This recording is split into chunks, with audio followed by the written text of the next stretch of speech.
नमस्कार जी, आप देख रहे हो जलको मीडिया डीडवाना। ये जो तस्वीर, ये जो रैली आप देख रहे हो, ये डीडवाना की है। जी हाँ, आपको बता दें, आज 9 मई की महाराणा प्रताप की जयंती के अवसर पर एक भव्य केसरिया वाहन रैली का आयोजन किया गया।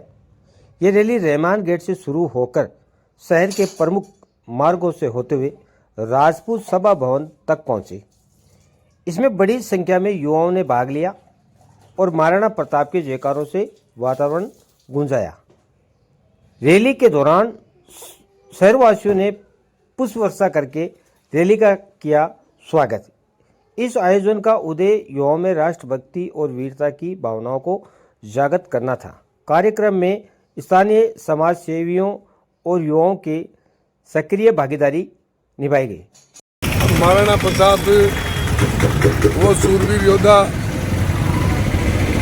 है जो सदैव अजर और अमर रहेंगे और उन्होंने अपनी मातृभूमि के लिए जो है अंतिम समय तक उन्होंने संघर्ष किया।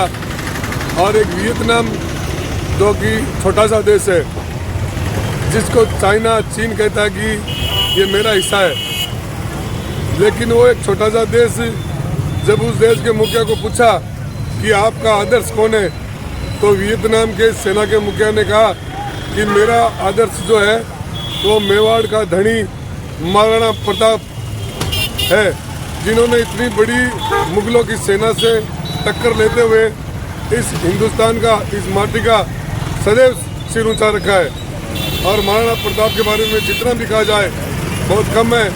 और महाराणा प्रताप जैसे सूरवीर की आज जयंती है, तो मैं उनको विनम्र श्रद्धांजलि अर्पित करता हूँ। महाराणा प्रताप की जयंती है, उनकी जीवन शैली पर कुछ क्या कहना चाहोगे?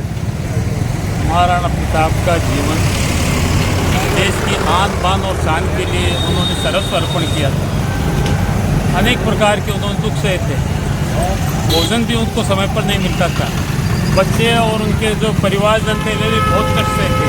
लेकिन इस सारे कष्ट सहकर भी उन्होंने देश की आन बान शान के लिए उस समय के अकबर से युद्ध करने का निश्चय किया। कहाँ अकबर था जो पूरे देश पर शासन करता था और कहाँ महाराणा प्रताप एक छोटे से मेवाड़ क्षेत्र के राजा थे, लेकिन फिर भी उन्होंने अंतिम समय तक हार नहीं मानी और फिर उन्होंने सारे के सारे किले जीत लिए जो उन्होंने गंवाए थे। और हल्दी घाटी का युद्ध तो पूरे विश्व में सबको याद है, सब स्मरण करते हैं कि कहाँ एक तरफ 8,000 की सेना और कहाँ एक तरफ 40,000 की सेना, और उसमें उन्होंने जो अपनी सूरवीरता दिखाई, आज भी हमारा गर्व से सीना ऊंचा हो जाता है, माथा ऊंचा हो जाता है और हमें मानते हैं कि देश के नायक, असली नायक महाराणा प्रताप है।